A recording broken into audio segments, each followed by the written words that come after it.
Ex-mannequin devenue romancière, Géraldine Maillet a publié une quinzaine d'ouvrages depuis son premier livre Une rose pour Manhattan paru en 1999 alors qu'elle avait 29 ans. Si elle s'épanouit dans l'écriture, elle est surtout connue du grand public pour faire partie de l'équipe de chroniqueurs de Touche pas à mon poste. CIST en 2016 qu'elle a intégré l'équipe de Cyril Hanouna.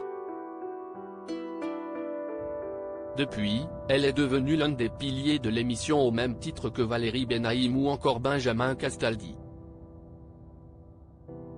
CIST en 2014 qu'elle a commencé à travailler aux côtés de l'animateur vedette de C8 dans son émission Les Pieds dans le plat qu'il présentait, à l'époque, sur Europe 1.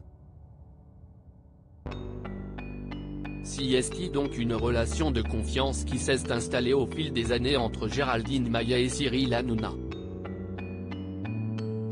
Chaque soir, la romancière et réalisatrice officie sur C8 dans Touche pas à mon poste. Cette émission est pour moi le parfait reflet de notre société, une espèce de réacteur nucléaire de son époque et en tant que romancière, CIST un grand privilège d'en faire partie, a-t-elle confié dans les colonnes de France Dimanche.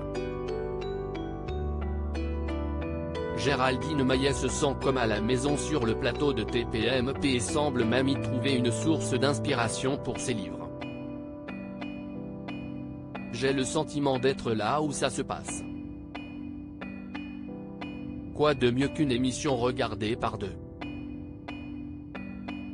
5 millions de personnes chaque soir, en access et en direct, donc sans triche ni montage, et qui aborde tous les sujets d'actualité, a-t-elle ajouté. Je suis toujours sincère. Si Géraldine Maillet ne fait pas dans les effusions de colère et fait preuve d'un self-control qui n'est pas propre à tous les chroniqueurs de TPMP, elle ne reste pas moins une femme engagée et attachée à ses convictions.